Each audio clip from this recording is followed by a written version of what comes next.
On July 10, 2026, you wrote a letter to Representative Luistro. Do you confirm this? July 10. July 10, 2026. Opo. All right. Opo. And in that letter, we can confront you with a hard copy, but we can also flash. In that letter, you mentioned, and I quote, "As Director of the Bureau, I will personally attend to represent the NBI at this summit of Director and Commissioner General level law enforcement leaders across the Asia Pacific, which will require my travel and attendance on those dates." Now, those dates pertain to July 21 to 22, 2026. So today and tomorrow. Do you confirm this? Opo. All right. Now, in that letter, there was a prior letter to that, correct? Which you received from FBI Director Kash Patel. Tama po. Do you personally know Kash Patel? Hindi po, pero hindi po siya personal kong kilala. All right. And did you inform him at any point that you're a lawyer? Hindi ko po alam kung alam niya na abogado. Okay. That's interesting because in the letter, and I'll use my pointer again, he referred to you as Dear Director Attorney Matibag, which in this record was submitted to this honorable court through the prosecution on July 13, 2026. Now, just a manifestation, this now forms part of the records of this case. Are you friends or did he just research about your being a lawyer? Ganito po kasi ang nangyari dyan, meron pong high value target, one of the top 10 most wanted, si Henry Kimball, ang pangalan po niya, who scammed the government about 2.8 billion. Number 2 po siya sa 10 most wanted. And we have a coordination meeting with our local counterpart ng US Embassy na FBI station in Manila, si Ma'am Courtney, asking for our help for the extradition of this person who happens to have a problem in the court in Makati. They were expecting na ito pong taong ito ay matagal pa bago ma-extradite sa kanila. Lumapit po sa atin sa NBI at dahil natulungan po natin na yung inaakala nilang buwan ang lilipas bago ma-extradite, inatulungan po natin sila sa loob ng 2 araw ay na-extradite po. Kung kaya nung na-extradite po, ito pong si Henry Kimball, ako po ay tinawagan ni Ma'am Courtney ng FBI nang siya nasa Amerika at sinabi na nagpapasalamat. Katunayan po, nagpada po ng letter of gratitude ang FBI. At yung pong pag-attend ko sa Bangkok, hindi naman po basta lang ako attend dun sa conference. There was an opportunity on the side na magkaroon po kami ng pagpupulong po ng personal ni Director Kash Patel. Yeah. Kaya po gusto ko sana makadalo doon. Thank you for that clarification. Anyway, I'm just asking because the schedule of the court actually changed or was altered because of this letter. Just a few questions on this. Now, upon perusal of this letter, it appears na sinulatan kayo na diretsyo ni Director Kash Patel and walang address yung NBI. It just says Manila. Do you confirm the receipt of this letter? It was sent through an email. Through email, okay. Now, of course, before you wrote Representative Luistro, you first confirmed your attendance with FBI Director Patel. Am I right? Wala pa po, the confirmation. Dahil malinaw naman po, sinasabi ko nga po kay Congressman Luistro na 2 event siya na magkasabay.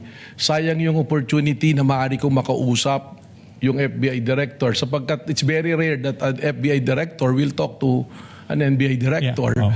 So sinabi ko na baka naman pwede na mas mapaaga kung pwede lang at kung makikita naman po doon sa liham ko, respectfully I'm requesting. Pero lininaw ko po kay Congresswoman Luistro na 2 event yan at in order of priority, ang aking pong priority ang at in order of priority, ang aking pong priority ang tumisti po dito po sa impeachment court. At sabi ko naman, pinabot ko po through Ma'am Courtney that probably we can arrange another day na magkausap po kami ni Director Kash Patel. Okay, thank you for that clarification. At any rate, you're admitting that before you wrote Representative Luistro, hindi pa final yung confirmation mo dito kay Director? Meron na pong arrangement. May Pero arrangement alam na. po nila na ako'y magtitistigo. So kung malilipat po, that is the only time na ako po ay pupunta sa Bangkok po. No, I'm talking about may confirmation na kayo ni Director Kash Patel before you wrote. Luis, no, wala pa. There was already an invitation and information channeled to their local representative, si Ma'am Courtney po. Ma'am, sino yun, ma'am? Siya po si Courtney, siya po yung I FBI see. representative Okay. dito. At any rate, my question is, do you maintain that this is an official invitation from FBI? Cash Patel? Opo. All right. Katunayan, meron pong dumalo ngayon doon, yung pong aming representative ng IOD. And it's also director or commissioner level. Ano po, siya po ay division level po. Are you at liberty to disclose the name? Or Yes, opo, Attorney Chris Hernandez. nandun siya sa Bangkok ngayon? Nandoon po siya ngayon. Would you know kung si Director Kash Patel nag-attend dun sa Bangkok ngayon or nag-cancel din siya? Hindi ko po alam. I Ay, have to wala. get the information. All right. Now, just one last manifestation, Your Honor. Again, these documents and then are now part of the records of this case. If I may be allowed to proceed, Your Honor. Now, I'll show you one last graphic and then I'll ask you a couple of questions thereafter. Can we show the graphic? All right. So, the Daily Tribune, Your Honor, please. no question yet, Your Honor. Yes, Let counsel but finish with his question, and Alright. then the lead prosecutor may make her objection. All right. This is from the Daily Tribune. Okay. And this is the entitled Public Trust Rating. I'll just focus on the green, not the red. No, but Vice President Sara Duterte, it says there 57%. And this was conducted by the Social Weather Station's SWS survey. Okay. Now, my question to you is this. You mentioned that you have an ongoing investigation. Do materials like this, insofar as how Filipino people view or trust VP Sara, have an effect in your investigation? objection, Before Your the Honor. witness answers, lead prosecutor is recognized for objection. What is the basis of the objection? Your Honor, the defense is showing a picture of the president and the vice president with a certain rating at the bottom. This has no relevance at all, Your Honor, with respect to the subject matter of this impeachment trial. I think he And has... we are objecting to the presentation of this picture, Your Honor. I think it has... Just a short rejoinder, Your Honor. Kindly allow the lead prosecutor. Are you done, ma'am? Yes, Your Honor. Just a short rejoinder, Your Honor. Attorney Vinloan is The recognized. witness mentioned the term betrayal of public trust.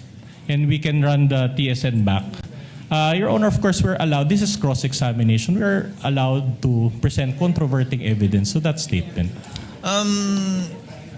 The chair will allow the witness to answer. The chair will allow the witness to answer, despite that there is no date when this survey was taken. Kindly answer if you know, Director Matibag. Gladly, Mr. Presiding Officer. Alam niyo po, survey yan. And all of us know, or for the information of the public, a survey is just a snapshot of something. It doesn't necessarily follow na yung survey na yan is kumbaga nakataga na sa bato. Pangalawa po, may mandato po ang NBI. We cannot be swayed by public opinion o kaya po ng aming personal na opinion. Kami po ay nag-iimbestiga, nababatay sa batas, nababatay sa proseso, at nababatay po sa ating itinakdang mandato base po sa pagtatatag ng NBI. So the short answer to my question is no, it doesn't affect. No, it All will right. not. Okay. I mentioned Daily Tribune. You write editorials for the Daily Tribune, correct? Tama po, long time ago po. Long time ago. And in 2024, you wrote at least 3 editorials about VP Sara. Is that, can you recall?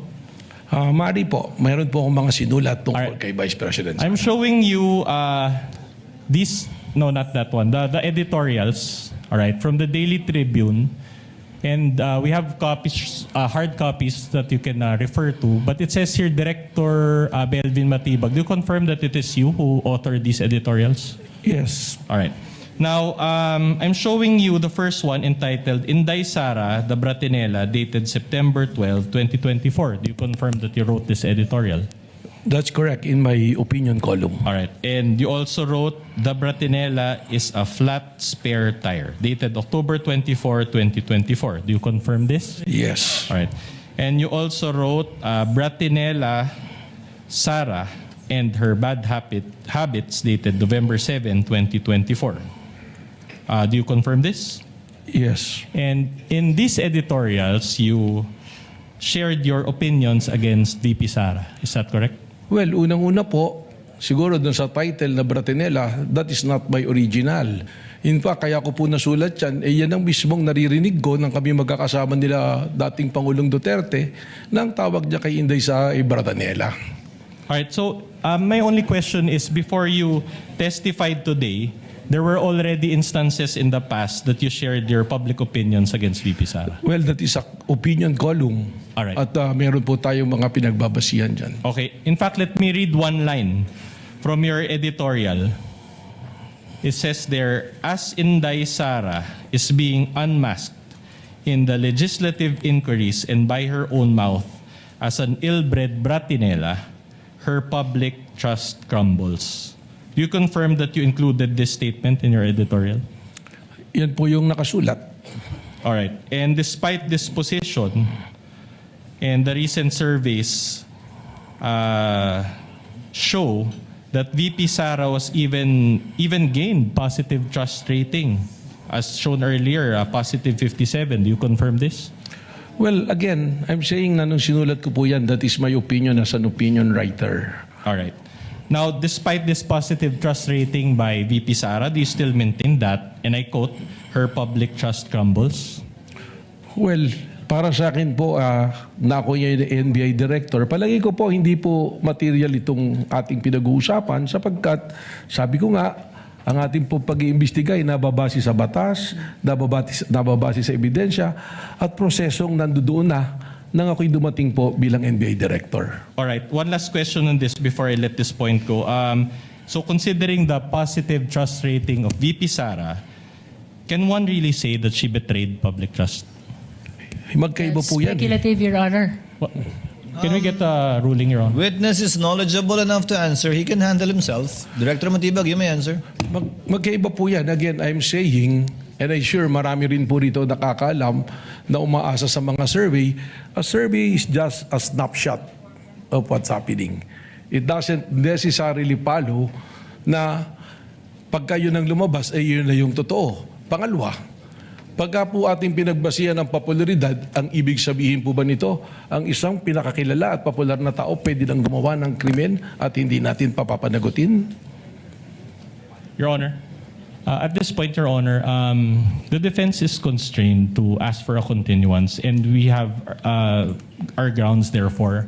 Number one, Your Honor, the testimony of Director Batibag earlier consisted of a lot of new topics, and it is we believe that it is the right of the respondent to intelligently cross-examine him on those topics. Again, Your Honor, those topics are not included in the articles of impeachment and are considered new. In fact, Your Honor, as earlier stated, we feel that these two topics are a violation of the respondent's right to be promptly and fully apprised of the exact charges against her. So we will need time, Your Honor, to go through those new materials and new points. Secondly, Your Honor, during direct examination, a 100-page document was introduced and allowed by this court. And that document is unsigned and unnotarized. And we feel like for us to intelligently cross-examine the witness on this document that he mentioned, we need that there's a need, we feel that there's a need for a continuance, Your Honor. What With all does the due lead respect, prosecutor Your say? With all due respect, Your Honor, we object to the motion for continuance of the defense. The defense already started and propounded a lot of cross-examination questions to the witness, and the witness is simply answering completely, accurately, the questions which are being raised and propounded to him. We do not understand, Your Honor, why they will move for continuance after already raising a lot of questions to the witness, Your Honor. We would like, Your Honor, the defense to finish the cross-examination today. And if the impeachment court will still allow, we will immediately proceed to redirect after the cross-examination, Your Honor. With all due respect to our honorable senator judges. The objection of the lead prosecutor is noted. However, this is the first time that any counsel for the parties is asking for a continuance. The chair is inclined to grant it and will so grant it as well. Should the counsel for the prosecutors or the lead prosecutor or panel of prosecutors require it at some point in time in this trial or hearing. But let it not be the rule or let it not be a habit on the part of either counsel for the parties to do so, to ask for a continuance. But at this time, the chair will grant a continuance requested by the defense. And in the meantime, since it's only 5:55, with the indulgence of our senator judges, we may proceed to the interjections and interventions of the senator judges. One last point, Your Honor, before the interjections. Before recognizing the senator judges, yes, what is the pleasure of Attorney Binlon? Your Honor, considering that the witness introduced, as I said, a lengthy document, can we ask for a copy of the Las Cañas material that he The provided? chair already earlier ordered that, I believe. During the interregnum, the prosecutors are directed to kindly furnish the counsel for respondents with a copy of the, I believe, over an inch or a little less than 2 inches of affidavit of Mr. Las Cañas. So ordered. Chair will now recognize, prior to Senator Judge Rafi Tulfo, earlier Senator Judge Villanueva indicated his desire to interject or make interventions. Thereafter, Senator Judge Rafi Tulfo. Thereafter, Senator Judge Risa Ontiveros. You have 2 minutes, sir, and you may proceed when you're ready. Mr. Presiding Officer, before I ask some questions, I can see that my time is already running.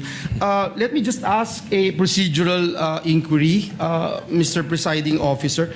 And respectfully, this representation seek the guidance of the court on a procedural matter. Because earlier today, I heard our witness who made mention several times that the investigation is still ongoing. It's a continuing investigation.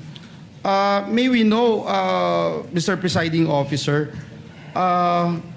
in this particular aspect of the NBI's investigation that remains ongoing, just for the guidance of this representation, and I'm sure for the guidance of both parties, kung matatapos na po yung investigasyon o yung presentation of evidence dito po sa Article 4 at magkakaroon po ng significant development na maaari pong material sa atin pong proceedings, ano po ang tamang proseso para maipabatid at kung kinakailangan maiharap po ito sa impeachment court, considering na isasara na po itong presentation of evidence sa Article 4.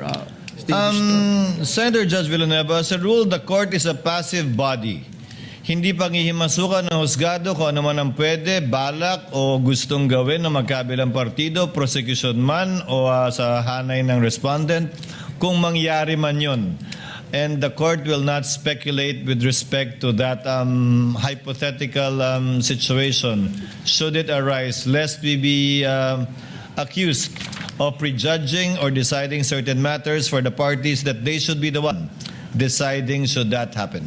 Thank you very much, Mr. President, Mr. Presiding Officer. And in fact, I would suggest na kung maaari ay i-consider, because we feel that the suppletory application of the revised rules of court under Rule 6, most directly po doon sa Section 24, Rule 119 of the Rules of Criminal Procedure, provides, and I quote, at any time before finality of the judgment of conviction, the judge may motu proprio or upon motion with hearing in either case reopen the proceedings to avoid a miscarriage of justice. Close quote. So just to put on record, Mr. Presiding Officer, na ito po yung magiging proper procedure. Marami pong salamat. That is an option that the court may take, as the rule itself suggests. But at this juncture, the presiding officer would rather leave it to the parties, given that this is an adversarial proceeding, and the parties should know what they should do for the interest of their respective clients. Thank You may you. proceed, sir, with your questions. You have 2 minutes. Thank you, Mr. Presiding Officer. Thank you, Mr. President. Just one question to our witness, Director Matibag, for the benefit of the court and this representation. Maaari po ba ninyong ipaliwanag kung paano ini-evaluate po ng National Bureau of Investigation ang isang aligasyon na ang isang tao ay nag-utos o kumontrata ng iba upang magsagawa ng isang krimen. Bilang bahagi po ng inyong investigasyon, tinukoy po ba ninyo kung ang ganito pong aligasyon ay maaaring pumasok sa mga umiiral na probisyon ng ating revised penal code o iba pang special penal laws? Director Matibag, I'd like to ask this question because I believe, I don't know if you would agree with me, that the Bureau's role is to determine whether the facts may actually give or the facts may give rise to a criminal liability under our penal laws. Now, the constitutional function of this court, however, is different. We are not sitting as a criminal court to determine guilt beyond reasonable doubt. Rather, we are called upon to determine whether the respondents' alleged acts constitute impeachable offenses, including betrayal of public trust. So, magkaiba po yung binabanggit natin na criminal liability at constitutional accountability. Hindi po lahat ng maaaring maging batayan ng impeachment ay kailangan tumutumbas sa isang krimen, sapagkat ang impeachment ay hindi naman po usapin lamang ng paglabag sa batas, kundi hindi paglabag sa tiwalang ipinagkakaloob ng taong bayan. Ano pong masasabi niyo dito, Mr. Witness? Your Honor, tama po yun. Doon po sa uling sinabi ninyo na hindi naman nangangahulugan kung may krimen na nangyari, ito ay impeachable offense. Pero ilagay po natin sa pangyayaring to, kaya naman po, yung pong investigasyon doon sa grave threat at doon po sa inciting to sedition, malinaw po ito na napapaloob sa revised penal code. E yun naman po pag-iimbestiga at paghahanap doon sa taong kinausap para pumatay, hindi po ito napapaloob sa revised penal code dahil yung pong pagpaplano ng pagpatay, hindi naman po pinaparusahan yan kung hindi nga nagawa. Subalit doon na po papasok yung sinasabi nga natin na meron pong sinasabi na sa impeachment, tinitingnan po at para sa akin nga, yung betrayal of public trust, dito po papasok. Bakit po? Dahil meron po siyang sinumpaang tungkulin.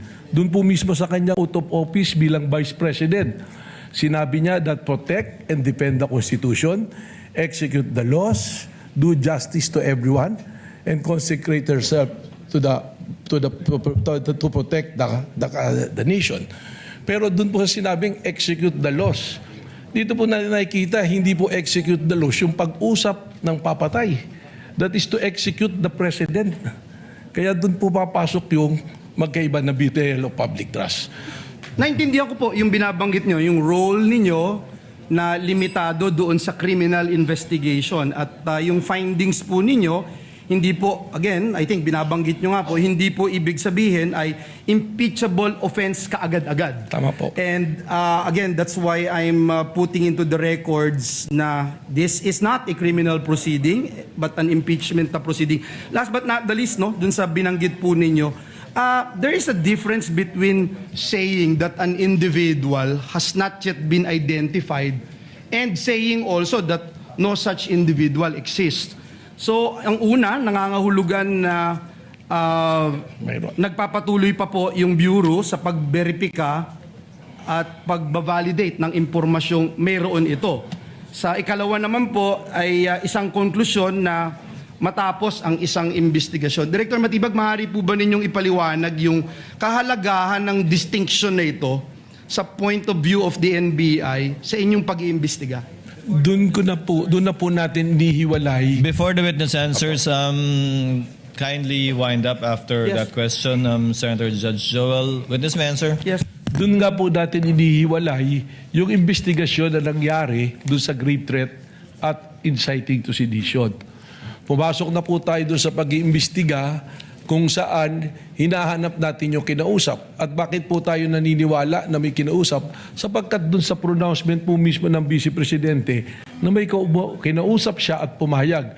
Ang naging basehan nga po dito, yung aking pong testimonya kanina na yung 5-point field po na pinagbabasihan ng National Threat Assessment Center na ginagamit po ng Secret Service po ng Amerika. Okay po.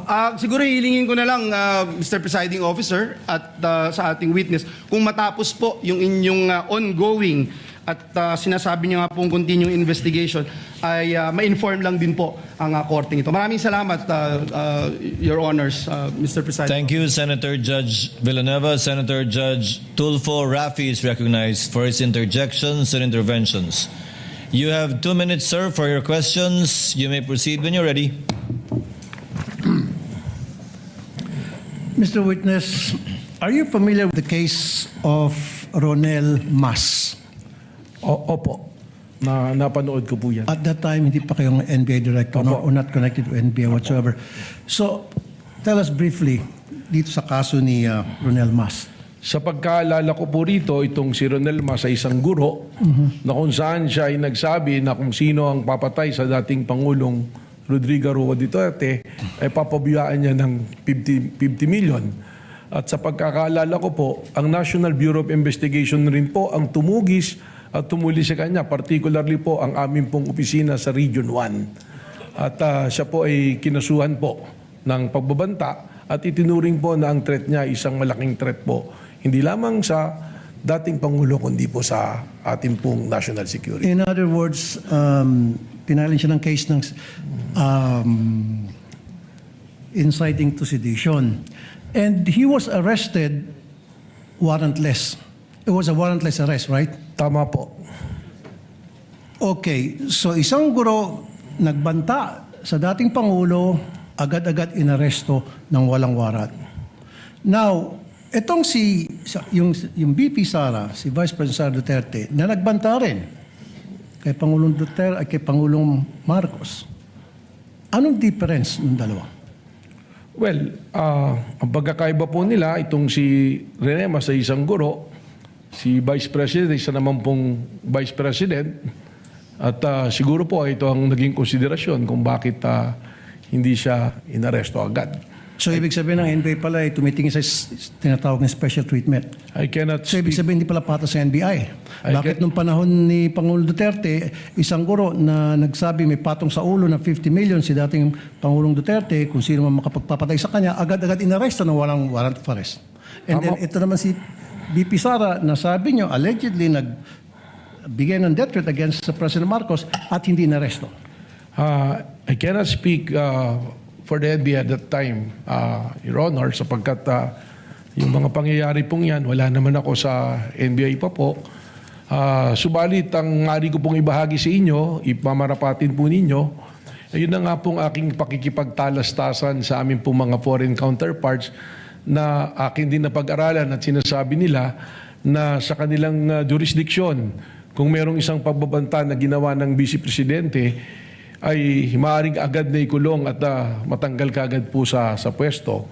Pero again, respectfully, I cannot speak for the NBI noon po at saka yung pangyayari po noon po. Okay, ano ibig sabihin po ni para sa inyo, Mayor Baste, nung sinabi niya sa isang Rage Coalition gathering, isang ulo lang naman ang kailangan namin at ang ulo ni BBM or Bongbong Marcos. What does it mean to you? Well, kagaya po ng aking naging testimonya, itrinato po namin ito na isang threat sa isang banta sa ating Pangulo that transcends also to a threat to our national security. So is it the same as saying may patong sa ulo ang isang tao, like a reward, whoever can capture this person, dead or alive or something to that effect?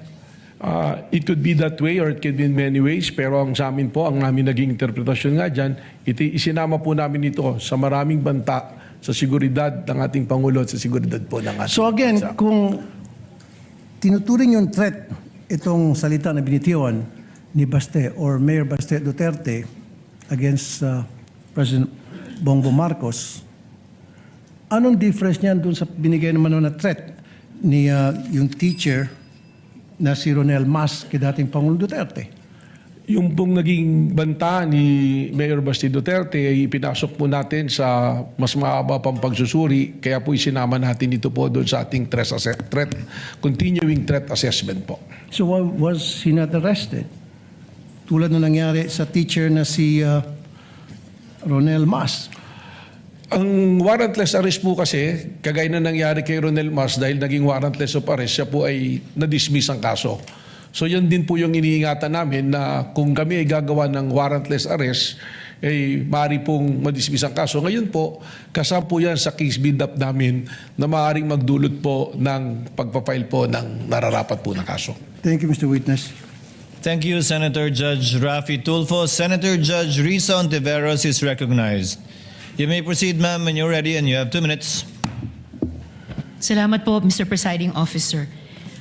Mr. Witness, nung nakaraang hearing po, paulit-ulit na binabanggit ang pangalan ni Princess Maui. Sino po ba yung taong yan? Background po niya, profile po niya? Sa pagkakalam ko, isa po siyang vlogger. Ano pong background niya? Paano siya naging vlogger? Well, base po dun sa patuloy na pagmamonitor, siya po ay isang kritiko na madalas nagbablog at nagpo-promote po ng yung pong tinatawag natin at alam naman ng lahat na DDS po. I see. And ano po yung bukod doon na vlogger siya dun sa panig na iyon? Meron pa bang ibang profile itong Princess Maui bilang vlogger? Katunayan po, I was informed that she or he was invited to the NBI pero hindi po siya dumalo. At yan po ay kasama rin po sa patuloy na sinusubaybayan po ng ating pong Cybercrime Division po. Alright, salamat po. Ngayon, nabanggit rin po yung Oplan Romanov. Sabi po ni Attorney Lotok, ang alam niya ay banta ito sa presidente at pamilya nila na nagmula kay Mayor Sebastian Duterte. Sa kabilang banda, ayon naman kay Princess Maui, ay banta daw po yan sa buhay ni Vice Presidente at pamilyang Duterte. Pareho po ba yang iniimbestigahan ng NBI? Ang alam ko po, na-cover na po ng NBI noon yung investigasyon dun sa aligasyon na yung Oplan Romanov ay banta sa Vice Presidente dahil nagpadala nga po ng sabina kay Princess Maui at kay Vice President. Subalit, fortunately, hindi po yata sila dumali dyan.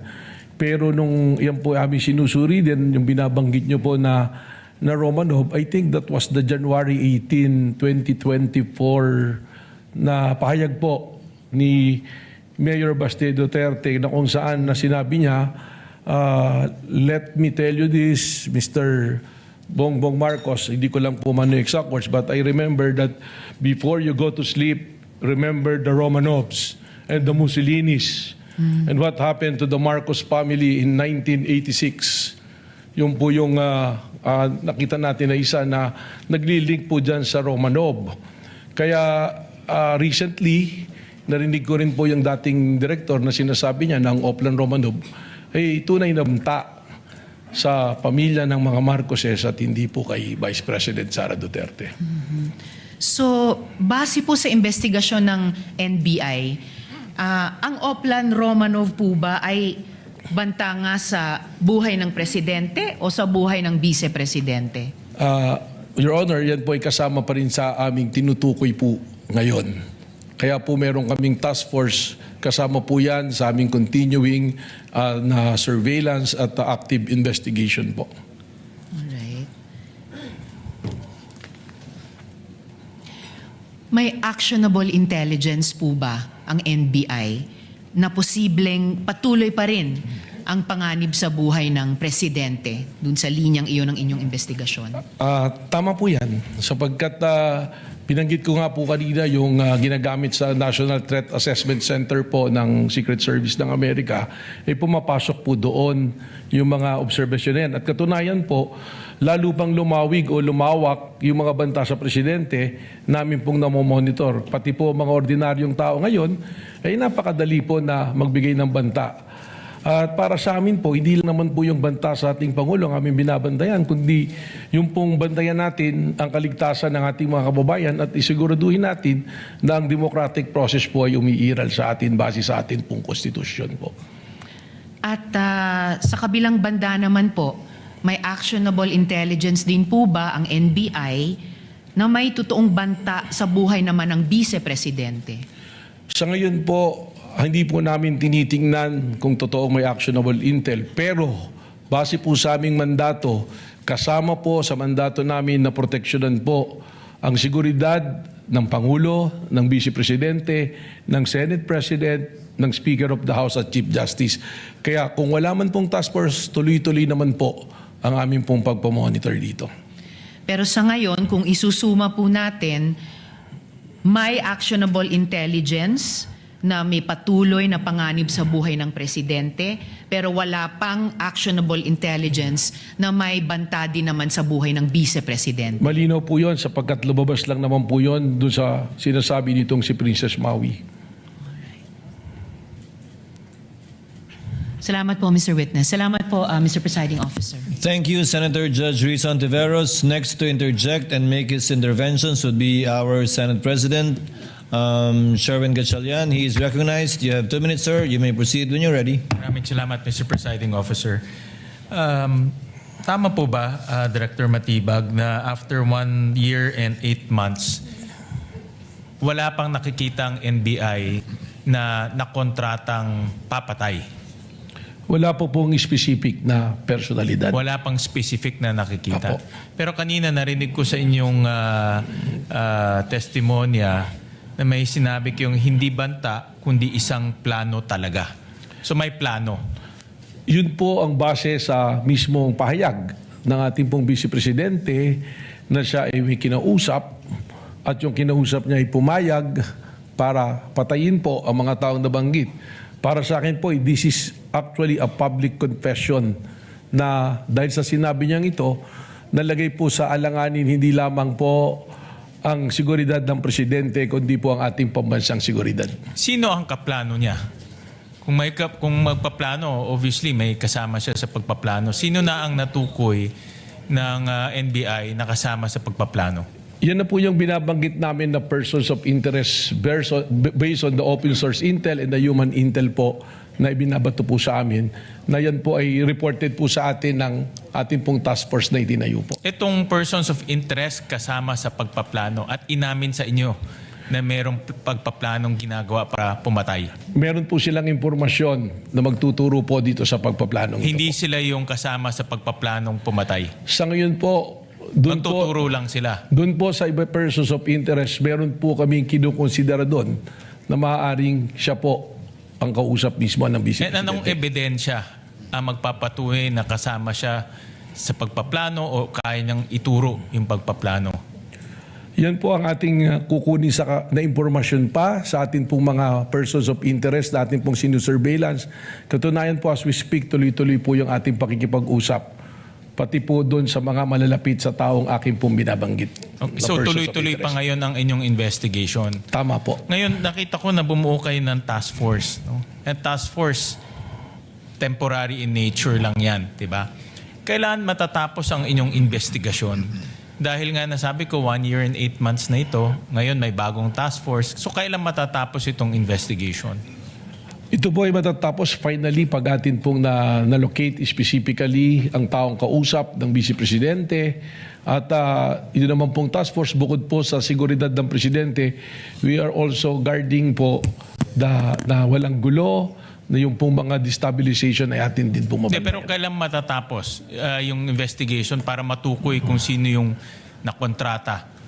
Only in the time po na atin pong matukoy na finally yung ating pong... Kailan ngayon? Do you have a time frame? I cannot- Base doon sa pag-uusap nyo dito sa persons of interest nyo, kailan? Kasi, like I said, no, November of 2024 to, may bagong task force ngayon. But in your opinion, no? Gusto ko kasi malaman, malapit na ba o malayo pa? I cannot give the exact time, but the task force was established on April 16 and it's doing a great progress po. So sa palagay ko po, malapit na rin natin itong mahanap itong taong ating punting. Can you give me an explanation ano yung great, quote-unquote, great progress?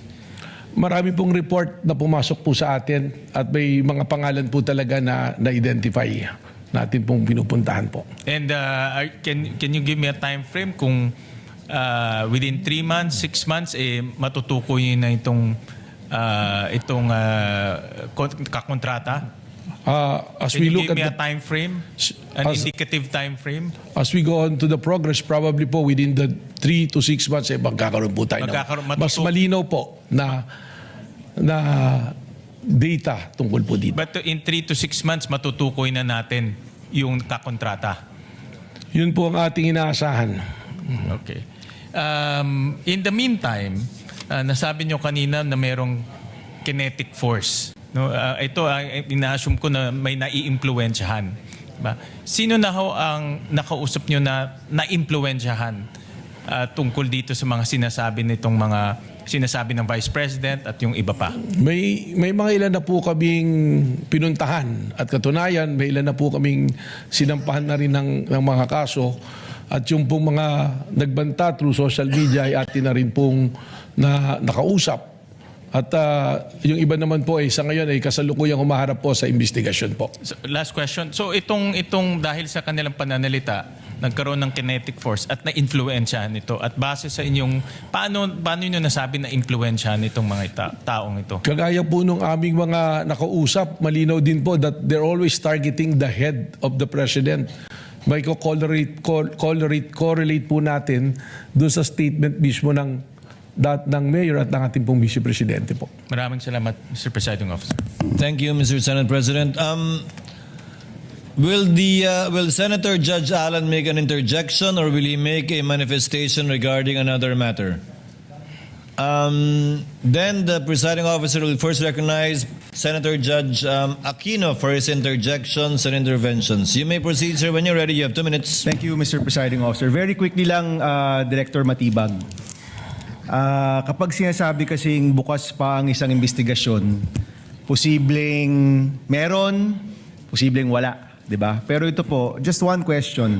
Sa inyo pong professional assessment, anong porsyento, what percentage is the probability na meron ngang nakausap na tao ang Vice Presidente para gawin yung mga pagpatay? Sa inyo pong assessment, hindi nyo pa po masasabi, may kailangan pa kayong ilang buwan, pero sa inyong assessment po ba, anong porsyento po na meron talagang nakausap ang Vice President?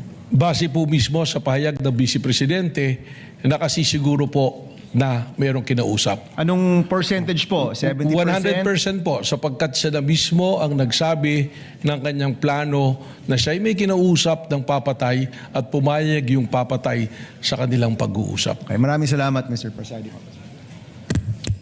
Senator Judge Cayetano Allen is recognized for his interjections. Before that, on the same point of Senator Bam, may I just manifest that I have submitted, Presiding Officer, Mr. Senate President, written continuing objection to the ruling on the Presiding Officer dated 20 July 2026 on the subpoena. But according to the journal service, it will not be included in the journal. May I move that it be included in the records? In the records, whatever is more convenient for everyone. It will definitely be in the record and transcript, Your Honor. We will see what we can do about the journal. Can we get back to you? Yes. Because there's a technical difficulty. I We were believe. just under the impression na until today. That's why hinabol ko ng 531, then nilagay ko na lang possible supplemental. But whatever is more convenient for the clerk of court. The chair will entertain a motion to reconsider the approval of the journal earlier so that we can include this in the journal and then approve it. If you would like to make that motion, Your Honor. Well, may I move that we reconsider approval of journal just so that we can include what we agreed on yesterday, which is the written objection. There is a motion to reconsider the approval of the journal of yesterday, July 20, 2026, in order to include as part of the journal the written manifestation of Senator Judge Alan Cayetano, as we have done so with respect to Senator Judges Villanueva, Marcos, Go, Villar Camille, and Legarda. Absent any objections, the motion is approved. Journal is reconsidered. And the insertion of the manifestation of the Honorable Cayetano is so included, so ordered. Thank you, dear colleagues. Would you like to complete the process and move for the approval of the journal now? We move Senator the Judge approval with the amendment, not an insertion. The journal is approved as amended by inserting the manifestation of Senator Judge Alan Cayetano. Is there any objection? Hearing none, the same is approved, sans the reading of the same. Mr. Presiding Officer, just Yes, one what is the point. pleasure Just of, to make a Senator manifestation. Judge Villanueva? Yes, Mr. President. It's just, I just wanted to put on record that this representation is not objecting to the ruling of the chair yesterday, and that the only reason why I wanted to put into the records my manifestation with regard to the ruling of the chair. Just to put on record. Thank you. Duly noted. Senator Judge Cayetano may proceed with his interjections. He has 2 minutes. You may proceed, sir, when you're ready. Good afternoon, Mr. Witness, Director, Attorney Matibag, schoolmate. Good afternoon, sir, Your Honor. Yeah, just on that point ni Senator Bam, I understand as a law enforcer, as an investigator,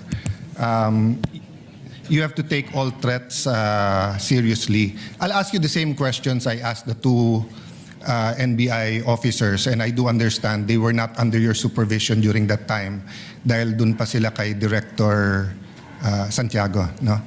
I won't ask all the questions, but you did review the whole video or just the portions relevant to the statement of the Vice President na no joke, yung November 23. Your Honor, napanood ko po yung video, but you're correct, I focus mainly on the issue that is being So undertaken. simple question, paano naging process kung anong parts ng video at ng statement niya ang paniniwalaan mo or ng task force? So it's not personal. I mean, if you were in the task force or as you said, you created a task force now at duty nyo yung safety ng high government officials. Anong process nyo kung anong parts ng video ang paniniwalaan nyo at hindi? Ng statements niya, what I meant. Well, ang ginawa po natin dyan, doon po mismo sa konteksto ng kanyang sinabi na humanap siya ng papatay at inutos niya na papatayin ang tatlong individual at yun po ay pumayag yung papatay at sinabi pa niya no joke, doon pa lamang po ay na pong nakita yung pong ating hinahanap po na mga pwede niyang pananagutan po sa batas. Well, as an appointee of this government, as a lawyer, as an NBI director, I see your point and I get that. But what I meant is that before that statement, sabi kasi niya, kung papatayin ako, I mean, the record will bear out naman yung eksaktong sinabi niya. No? So this is my paraphrase. But ang pagkaintindi ko sa sinabi niya, kung papatayin ako, eto yung tatlong papatayin mo. And ang impression ko, pinagbibintangan niya yung tatlo na may plot against her. So, yun ang tanong ko dun sa two previous NBI directors. If you're gonna believe that she contracted or talked to, may kausap, no? Siya, if you're gonna believe that may kausap siya at papapatay yung tatlo, will you not believe the previous nung sinabi niyang kung ako naman ang papatayin? Hindi po ganon, sapagkat ang tinignan na nga po natin ay yung kanyang mismong pagbabanta. At sa amin po, sa ngayon, yung aking pong task force na nag-iimbestiga, ay malinaw po na ang tinitingnan ay kung ano na ang nangyari dahil doon sa pagbabanta. Okay. At sinasabi nga po namin, dahil po doon sa pagbabanta, ito po ay umabot na, doon na po sa level na ang national security nataya na po, na kompromiso na. Sapagkat marami na pong lumalabas, tuloy-tuloy na pagbabanta. So doon na po natin ito tinitingnan. Yes. In the same video, she mentioned massive corruption. But wala pa dyan kasi yung kayo speech at flood control investigation. So, same question, Director. Naintindihan ko, yun yung pinaniwalaan nyo. May kausap siya, no joke, no joke. Pero ang question ko, paano yung proseso nyo or anong naging thinking nyo na etong papapatay yung presidente, pinaniwalaan ko, pero etong siya ang papatayin, hindi ko paniniwalaan, at etong graft and corruption, hindi ko rin paniniwalaan. What's the process there? Well, ang proseso po dyan ay tinignan naman natin doon po sa pagbabanta niya kung sa grave threat po yung pag-uusapan natin. Alam naman po natin na yung threat na yan is absolute dahil nandoon naman po yung elemento eh. Doon naman po sa sinasabi namin na tuloy-tuloy na pag-iimbestiga dahil ito nga po ay umabot na sa level lang na naapektuhan ng national security. We take into context yung mismong sinabi niya na meron siyang kinausap at yung kanyang kinausap ay pumayag. Yung po kanyang sinasabi na kung papatayin ako, that is supposed to be na statement niya sa aming pong pananaw just to cover yung kanyang pagsasabi na siya'y may kinausap para patayin ang ating Pangulo. Okay, I won't argue with you, yun yung proseso nyo. But in the meantime, there were 3 statements, massive corruption, kung papatayin siya, patayin. So, focusing dun sa patayin yung 3 kung papatayin siya, in the meantime, tumutuo yung yung massive corruption lumabas afterwards, di ba? So, just one other point, at the beginning of the prosecution's questions to you, and I think the defense had a question about what can you investigate. Can you repeat your answer? As the NBI director and the NBI can investigate, did you say all crimes o yung mga Lahat po ng mga pumapasok sa amin na mga krimen ay amin pong pwedeng imbestigahan, mutu proprio. Ganon din po yung mga krimen. Meron pong nagreklamo na araw-araw na may pumupunta sa aming tanggapan para magreklamo. Ito po yung aming iniimbestigahan. At meron din pong mga iniimbestigahan kami na inutos po ng Department of Justice. And by the very nature, under the Constitution po ng Office of the Ombudsman, they can delegate the National Bureau of Investigation to... So as a general rule, you can investigate any crime, motu proprio? More than the investigation of the crime is also the protection of our nationals. Yes. Saka po siyempre siguraduhin na promote ang ating demokrasya hindi nakukompromiso. Yes, but sa Lahat po investigation lang. So you can investigate any crime. Tama po. Yeah. Isn't that against the Republic Act 10867? The statute the that gives statute you of- power? The act reorganizing and modernizing the National Bureau of Investigation. Sabi dito sa inyong Section 4, the NBI shall have the following powers and functions. Undertake and investigate the detection of crimes and offenses enumerated under Section 5. Section 5, may enumeration, human trafficking cases in all airports, extrajudicial, extralegal killings committed by state security forces against media practitioners' activities, killings of justices and judges, violation of 100175, otherwise known Cyber Crime Act, Prevention Act, cases against Interagency Graft Coordinating Council and violations of the Anti-Dummy Law. Tapos, cases involving threats, security assaults against persons of the President, Vice President, Senate President, Speaker of the House, Chief Justices. Walang congressman, senators, unlike judges lahat.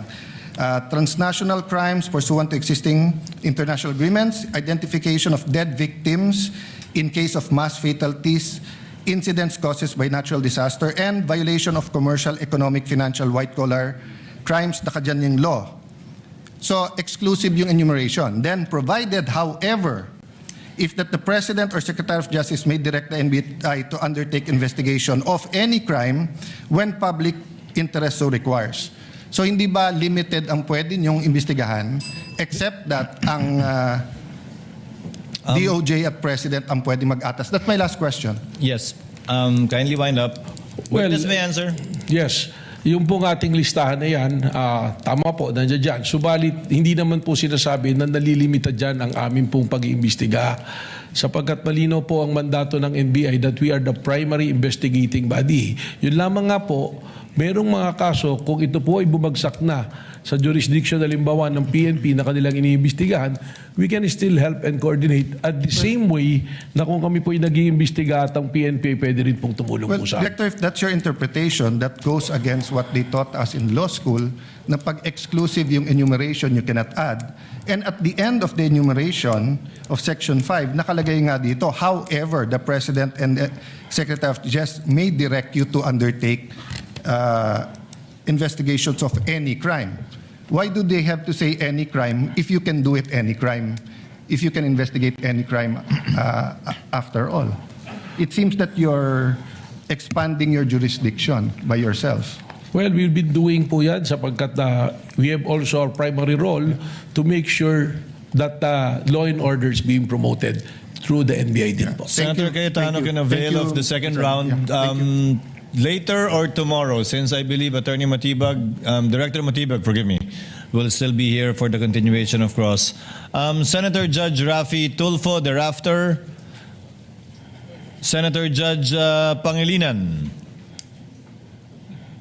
Senator Judge Rafi Tulfo, you have, I believe, one question, right? Actually, 2 questions, Your Honor. You may proceed, sir. You have 2 minutes, actually. Naku, na-stress na ako kanina. 5 minuto ako doon. Minamadali. But anyway, going back to Ronald Mas, what was the justification of the NBI back then when Mr. Ronald Mas was arrested without warrant? Well, they consider po that the threat is live. And alam nyo nga po, yung sinasabi na lahat po ng threat, ay hindi po, ito po yung sinuseryoso. So may nag-order na arestuin si Ronald Mas? I don't have that recollection. Hindi ko po alam. But it was, the arrest was made by the regional office po of Region 1 po. So would you admit now na illegal yung ginawa ng NBI noon na pag-aresto kay Ronald Mas na walang warrant? Well, si Ronald Mas po was released precisely the reason why meron pong lapses po dun po sa procedure. Okay. Would you also consider na the fact na merong ginawang pagbabanta si Baste Duterte na similar dito kay Ronald Mas, na dapat umaksyon din yung NBI tulad ng pag-aksyon nila sa isang guro? Yeah, katunayan, yan nga po yung aking binabanggit na tuloy-tuloy po yung investigation sapagkat alam nyo po yung warrantless arrest, lesson nga po dyan kay Romel Mas yan na dapat po kasi immediate po yung pong pag-aresto. Pag yan po ay lumipas na, hindi na po tayo pwedeng mag-aresto under the law sapagkat papasok po ito sa illegal arrest po. Last na lamang. So, make a comparison ngayon. Bakit yung isang guro na nagbanta kay dati pang Duterte agad inaresto at bakit itong isang vice president na nagbanta kay Pangulong Bongbong Marcos hindi inaresto ng NBI? I can only second guess po na maaaring may pagkakaiba po ng proseso or tinitingnan po ang administrasyon ng panahon na yun at ng panahon po ngayon. Maraming salamat po. Thank you, Senator Judge Rafi Tulfo. Senator Judge Pangilinan is recognized. You may proceed with your intervention, sir. You have 2 minutes. Thank you, Mr. Presiding Officer.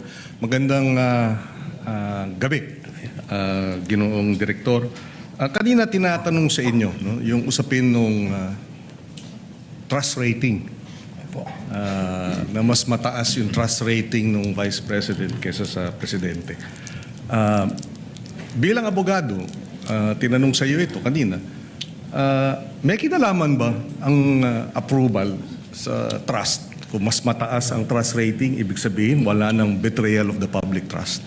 Well, wala po. Sapagkat sabi ko nga, sa akin pong pananaw, sa akin din pong kaunting eksperyensya bilang isang political advisor din po, yung ating pong mga survey is only a snapshot ng mga pwedeng nangyayari. Alam naman po natin, ang tinatanong dyan, ilan lang o magpipili ng lugar kung saan po gagawin yung survey. Hindi po natin pwede itong maging basihan sa pag-imbestiga sapagkat pagkaganyan po yung ating ginawa, magkakaroon po tayo ng problema sapagkat ang mangyayari sa atin dyan, yung tinitingnan pala natin ay yung numero at without accusing anyone, alam naman natin there are surveys that can be manipulated po.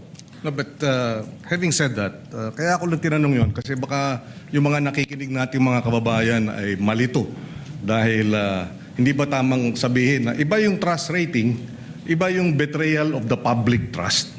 Tama po. Tama? Yung trust rating po ay base sa numero dahil sa survey. Yung betrayal of public trust, malinaw naman po yan na nakasaad sa konstitusyon na ito ay isang basihan ng impeachment. At saan po pumapasok ang betrayal of public trust? Pag meron ka pong ginawa na pag-violate, not necessarily criminal, hindi kailangan ng conviction, kundi sinasabi po, pag tinignan natin yung discussion po ng ating Constitutional Committee ng ginawa yan, binabanggit nga po dyan yung betrayal of public trust, yung hindi mo pagtupad sa yung oath of office, that will qualify as a betrayal of public In trust. other words, negative yung trust rating mo o 100% yung trust rating mo, base sa batas, base sa konstitusyon, pwede kang ma-convict. Whether negative or positive trust rating, pwede ka pa rin ma-convict o ma-acquit. Depende sa ebidensya sa usapin ng betrayal of the public trust. Tama po. Wala pong kinalaman ang survey on the trust rating kundi kung ano po ang ebidensya na ipinasok po sa ating pong impeachment court. Maraming salamat. Senator Judge Pia Cayetano is recognized for her interjections and interventions. You may proceed, ma'am, when you are ready, and you have 2 minutes.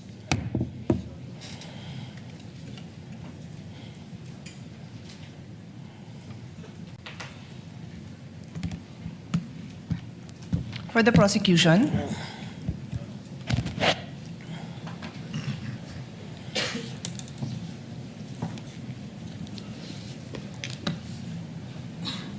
do you consider Las Canas an important witness for you, for the prosecution? With all due respect, Your Honor, the purpose of the testimony is to present what transpired during the investigation of the Special Task Force.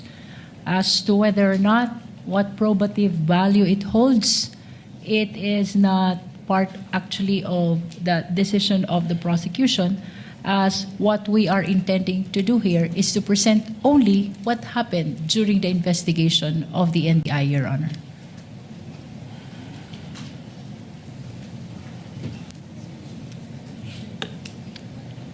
Mr. Presiding Officer, the rules of evidence are very clear.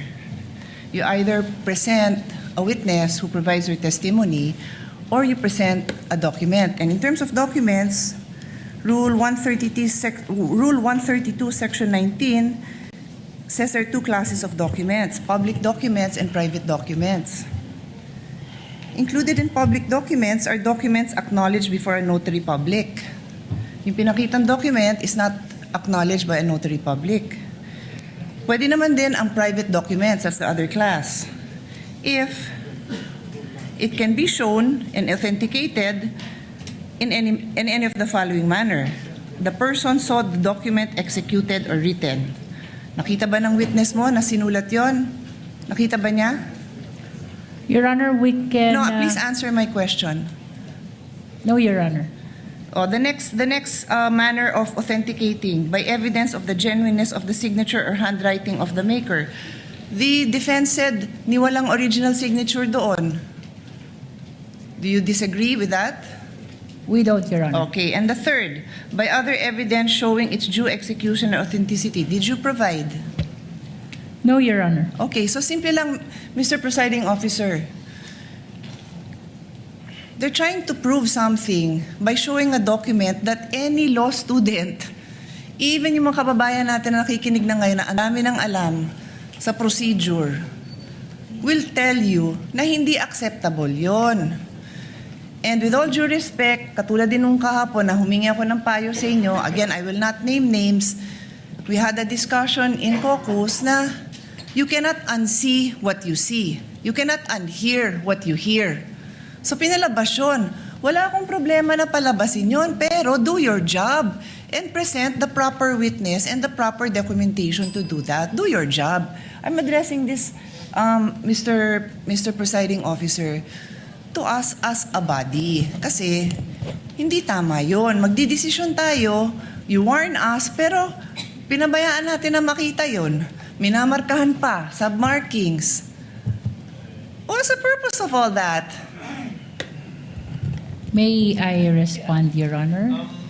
Not really. I don't believe because there I was a already question. answered. I already asked you the questions, and you had a chance to respond. Yes. There was no question posed, or I was There's none, yes. telling the lead prosecutor. I move to my next point, Mr. Presiding Officer. Our jurisprudence is very clear, no? A witness must be competent and credible. Di ko nababasahin lahat yung jurisprudence natin dyan dahil kompleto na yung record natin dyan. But there is also also included in our rules, Rule 132 on the rules of evidence, and I'll read it. A witness may be impeached by the party against whom he or she was called by contradictory evidence, by evidence that his or her general reputation for truth, honesty, or integrity is bad, or by evidence that he or she has made at other times statements inconsistent with his or her present testimony. So this is the rules, no? Siguro we can, well, I'm reading the rules, so we can take notice of this, that this is what our rules say, and I don't think anyone will contradict that. Again, there are lots of cases supporting this. So,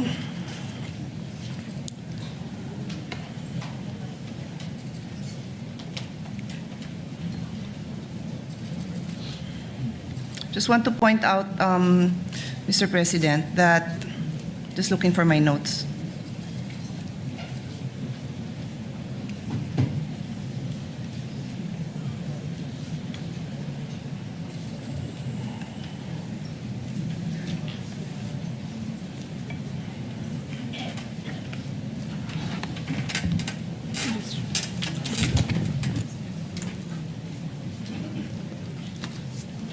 Sorry, with the indulgences of the body, I'm just looking for my notes because I want to be accurate in my the next statement that I'm going to read into the record.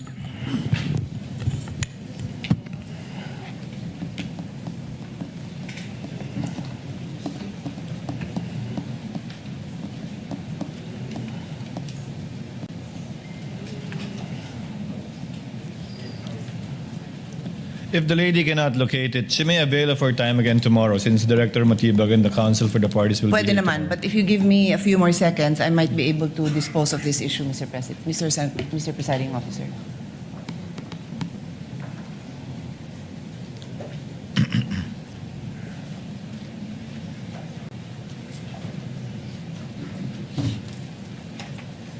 Okay, I won't delay I can paraphrase it, but I think it would be best if I look at the records, so I will just avail. The presiding officer will give the witness will be lady here. first crack at interventions by a senator judge tomorrow after the cross-examination of the counsel for respondent tomorrow. Since Director Matibag will be here again tomorrow for the continuation of the cross-examination by counsel for respondent, the interjections and interventions of the other senator judges may proceed. Again, after the cross-examination, redirect and recross if any. So the senator judges have time until tomorrow. Unless there are other matters that the counsel for the parties would want to discuss, One last- the court will wind down with some administrative matters. One last Yes, counsel addition. for respondent. Your Honor, aside from the Las Cañas document, we would also like to request a copy of the AO number 11, just for reference, Your Honor, to be used as AO number 11. The counsel, the prosecutor is directed to furnish within We can do the that day. after the proceedings, Your Within the day after the proceedings, a copy of AO number 11, signed by Director Matibag, dated, if I'm not mistaken, April 16, 2026. Any other points you want to raise, lead prosecutor? Your Honor, it appears that there is standing subpoena for I will rule on that in a bit. for I will Ms. rule on that in a Marivic bit. Pareja. I will rule against who? Ms. Marivic Pareja of Legislative Archive. We manifested yesterday, Your Honor, that we have yet to determine when we will be presenting this witness. Yes, we So will act on these at the proper time. This will be part of the chair's ruling before we adjourn. May I inquire, Your Honor, if tomorrow we will be able to conclude the testimony of witness Director Matibag, whether or not we will be proceeding to present the first witness for confidential fund, Your Honor. The court will address that in a bit before we adjourn, counsel.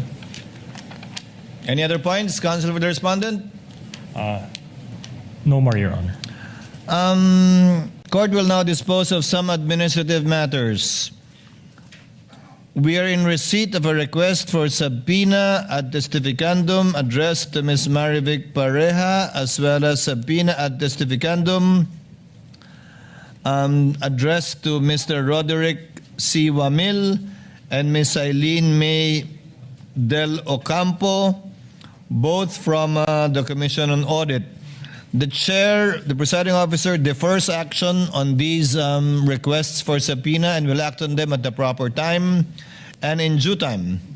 In regard to the subpoena ad testificandum and duces tecum issued to Ms. Violeta Constantino and Ms. Nenita Camposano, the chair in the meantime recalls the subpoenas issued to them without prejudice to reissuing the subpoena at a later time for a later date. Para po sa kaalaman, ang dalawang sinabpina ng Senadong ito bilang impeachment court na si Ginang o Binibining Violeta Constantino, Ginang o Binibining Nenita Camposano, hindi niyo po kailangan magpunta dito sa hukuman bukas. Binabawi pong pansamantala ng hukumang ito ang subpoenang in-issue para sa inyo at mag-i-issue na lamang po kami ng panibagong subpoena kung kailan po kayo kinakailangan magpunta o magtungo dito sa impeachment court sa Senado. What is the pleasure of Senator Judge Zubiri? Thank you very much, Presiding Officer. Just want to ask a question. You are withdrawing the subpoena because you feel that we might not take them up tomorrow? Is that Yes, that is correct, Your Honor. correct? Haba pa ba to kay witness Matibag? We mean we cannot take it up tomorrow? I would think so. That was pursuant to a discussion with both counsel for the parties earlier. So Senator we're Judge looking Zubiri. at taking up that article on Monday. Yes, that is correct, Your Honor. Okay, thank you, Your Honor. Also, in regard to the trial, the senator judges SONA, agreed. Tuesday pala po. I'm sorry. Tuesday, sorry. Monday is the SONA. So I will, Tuesday. I will discuss that too, Senator Judge Zubiri. During caucus, the senator judges agreed for next week there will be no trial on Monday, given that it's the State of the Nation of the President. There will be no trial on Tuesday to afford the minority the opportunity to prepare and deliver their contra sona, which is a tradition in relation to the State of the Nation address by the President. So our next trial date, for your information, which we will clarify on Wednesday, tomorrow, will be on July 29. Now, on July 29, again, as agreed in caucus by the senators and the senator judges, the new time of the trial will be from 10 a.m. to 3 p.m. And the session of the Senate will be on or at 4 p.m. So, to repeat, no trial on July 27, Monday. No trial on July 28, that's a Tuesday. On Wednesday, our trial will resume July 29 at 10 a.m. up to 3 p.m. with a break, short break for lunch, snacks, or the call of nature for anyone. Henceforth, after that week in August, we will be conducting the trial from Monday to Wednesday from 10 a.m. to 3 p.m. Counsel for the parties are asked to take note. So, to avoid confusion, Director Matibag, we expect you to come back and be here again tomorrow, not at 10 but at 2 p.m. To continue with your testimony via the cross-examination, redirect or recross of the counsel for the parties, and questions from the senator judges. Without issuing a subpoena, Director Matibag, did we get your commitment to be here tomorrow? Yes, Your Honor, gladly.